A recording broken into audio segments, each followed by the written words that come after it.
Nak pergi Lombok, lepas tu nak bawa anak-anak kan cuti, dia orang kacau. Sebenarnya mak ni nak pergi, dia tunjuk anak-anak. Lepas tu dia tak buat permohonan keluar negara. Jadi jadi pergi Kuching lah. Kuching. Sabah. Sabah. Dah saya pergi Kuching, dia orang cakap, "Apa pergi Kuching? Pergilah Sabah, KK." Kuching Pula. Sabah cantik lagi, banyak pulau, banyak Gunung Kinabalu. Tahun depan insya-Allah. Wah, alhamdulillah. Pasal apa saya macam ni pelik tak? Saya dah letih dah. Tahu dah dari Daripada pagi tadi orang tengok ramai. Memang macam tu lah ya Amin. Saya dah letih sangat dah. Tahu Ustaz ambil angin ni. Ya, berbenda orang Ustaz. Ambil. Tapi bila tengok kulit abang dah berubah, Alhamdulillah. saya yakin ada sesuatu yang berlaku dah. Alhamdulillah. Hari tu mes lain. Ada saya lain Oh. sini. Oh, ngeri sangat hari itu. Hari ni selepas tuan makan apa yang tuan perasan? Selepas tuan makan madu saya, apa yang tuan perasan lah? Darah tu dah kurang. Mana kiranya hari ni saya balik. Masa dah dalam kereta tu saya dah start dah makan. Tak makan, okey. Okey, lepas tu malam tu dah start untuk kali kedua. Besok tu saya makan dekat kedai makan. Okey.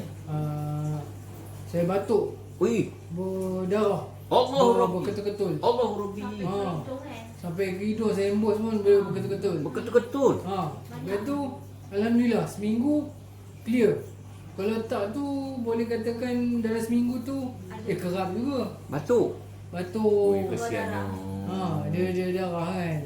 Lepas tu sekarang ni macam seminggu sekali tu adalah tapi sikit. Alhamdulillah. Sebab apa batuk berdarah? Betul sebab saya ni Kanser paru-paru. Oh. Sebenarnya kanser paru-paru. Kanser paru-paru saya tak tengok lagi. Dah merebak ke hati. Ya. Baik. Seterusnya setelah batuk, berdarah, darah pun dah makin kurang, ada pergi cek tak apa berlaku perkembangan? Tak ada lagi. Tak ada Sepatutnya lagi. dia kena buat kemo. Tapi kami minta ni dulu sebab kami cakap nak buat rawatan. Ya. malas pula pasal nak buat kemo. Bukan kata sebabkan rawatan ni, Ya. bukan. Sebab tak tahu hati tu Hati tu. macam Tak nak buat kemo. Tak rasa tak saya apa. boleh macam ni apa semua. Okey kan? Takut nanti bila buat memanglah orang cakap semua sel hidup tu akan mati bila Bulan buat depan kemo. abang, rawatan abang baru nak dia cek balik lagi. Hmm. Bulan depan. Itu yang Nanti kan bila buat kemo kan, sini habis, sini habis, Ya. sini habis. Luruh habis. Habis ni. Itu Saya boleh sayang kena ni. mati. Aduh. Aduh. Ini saya sayang. Oh. Berapa tahun dah tak? Iyalah. Ni tak. Potong. Waduh. Potong tering-tering macam tu. Saya confirm nak kata buat doyok ke bukan buat doyok. Dah, saya seronok sungguh berubah sungguh kulit-kulitnya. Cuma selera makan itu masih kurang sikit lagi lah. Ya ke? Tapi makan boleh daripada dulu langsung tak mau makan. Sikit je.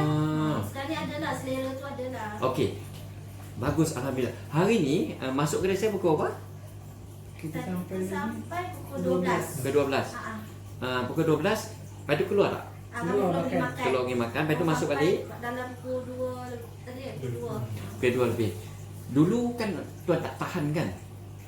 Dalam kedai saya sejuk. Saya kata sejuk. Ni okey kan? Itu pun saya pakai baju sejuk. Baju ni ya. Dia kata sejuk. Wah, sejuk sangat macam Pukul 3 lebih. Kesian sangat hari tu, duduk pun tunduk dah. Betul. Sebab masa tu dia sakit perut sangat. Allah. Jadi pun ada perubahan, memang ada tapi tak macam mula-mula tu. Baik, saya hormat semua. Saya hormat semua hospital pun saya hormat. Mungkin ni doktor hospital ni, mungkin ni kita tak tahu. Saya hormat semua. Saya tak ada masalah. Saya tak mau gaduh-gaduh, saya tak mau ni kita hormat semua. Tapi ceritanya kemoterapi, kemo ni bakar. Bakar semua sel. Saya jahat, saya baik, saya malas, saya rajin, semua ada bakar. Dengan harapan waktu tu persaingan berlaku. Sel yang baik tu akan melawan sel jahat. Dan sel ni dia akan lebih kuat dengan harapan sel kanser tu mati. Maka sel baik akan mengalahkan sel tu.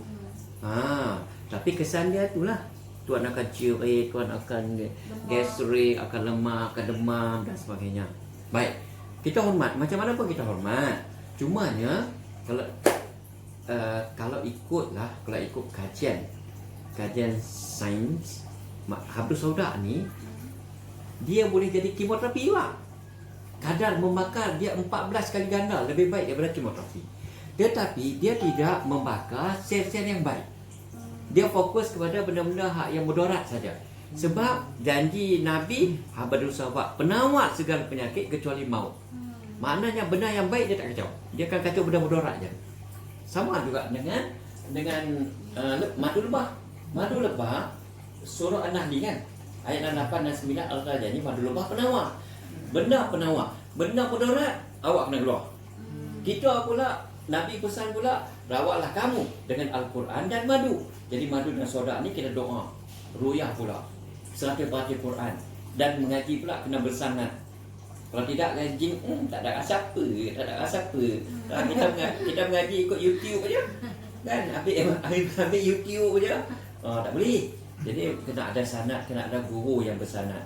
Jadi alhamdulillah gabung madu, soda, Quran, doa, keluar petanda yang baik, maka naiklah serinya. Bila sini seri, sana pun berseri lah. Itu ya cerita dia. Alhamdulillah. Isteri pun berseri lah tengok cik abang berseri. Okay, tuan Alhamdulillah, syukur sangat. Jadi itulah apa yang berlaku. Dan tuan nombor berapa?